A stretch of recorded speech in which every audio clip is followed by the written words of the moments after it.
Bismillahirrahmanirrahim. I am Dr. Mohibullah Wazir, and the topic is the cardiovascular system. Second lecture. Today we discuss the blood vessels. Look, the blood vessels are of two types. Number one, arteries. Look, arteries are those vessels that take oxygenated blood from the heart to be distributed to the different viscera or organs, for example, kidneys, bones, muscles, etc. The pulmonary arteries are arteries, but it have no oxygenated blood, but it take pulmonary arteries, it take deoxygenated blood from the heart to the lungs. And also note the point that the umbilical arteries in the fetus, it also take deoxygenated blood from the fetus towards the mother to be oxygenated over there in the lungs of the mother. Okay, now to understand the different types or subclassification of arteries, first you give attention to this diagram.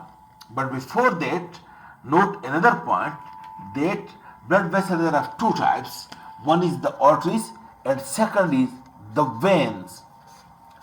Veins are those blood vessels that take the blood from the viscera to the heart. For example, from the kidneys, from the intestine, and from the head and neck, the blood is brought back to the heart to be oxygenated in the lungs. And the veins contains deoxygenated blood. But note the point that the pulmonary veins, which take oxygenated blood from the lungs to the heart, and also the umbilical veins, it has also oxygenated blood from the mother toward the fetus. Otherwise, all the veins they drain the deoxygenated blood from the viscera to the heart. Now look at this diagram. Look, this is the heart, and you look, this is the aorta or the large blood vessel.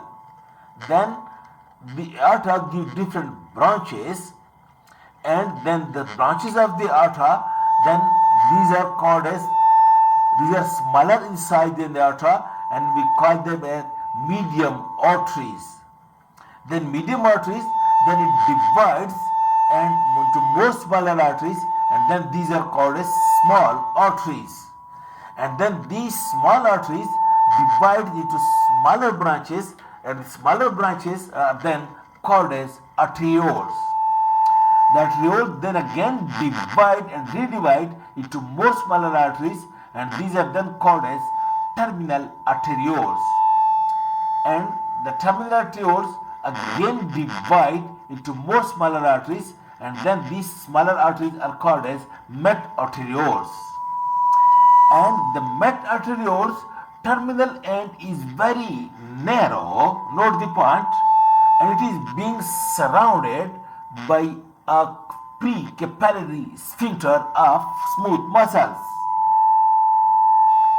And this precapillary sphincter, it regulates the blood from the metarterioles to enter into these capillaries.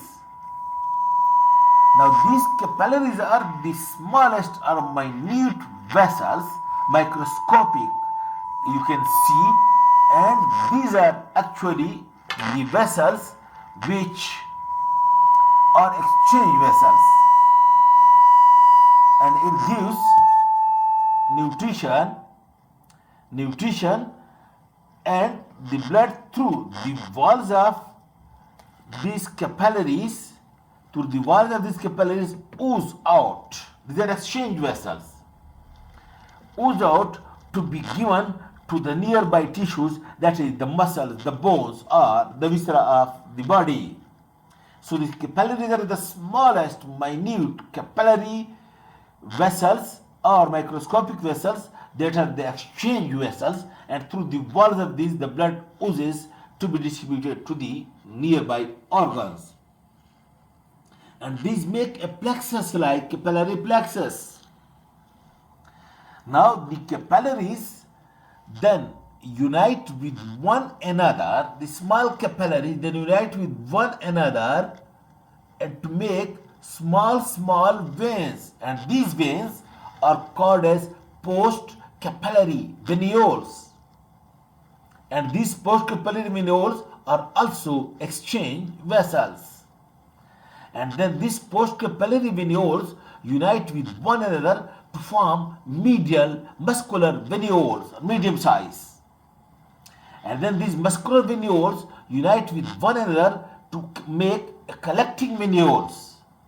And these collecting venules then unite with one another to form small veins.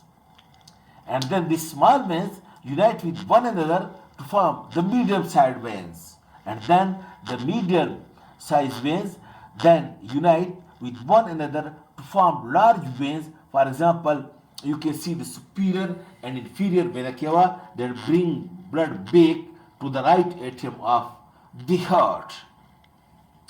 In this way, the vascular tree consists of large arteries, medium arteries, small arteries, arterioles, terminal arterioles, meta-arterioles, and then pre-capillary sphincter, and then the capillary plexus or capillary bed inside the viscera, and then the post-capillary venules, and then the muscular venules, and collecting venules, and small veins, and medium veins, and then the large veins. This is the arrangement of the different vessels, and we will discuss each vessels, then each type of vessels in detail in other lectures. Thank you very much.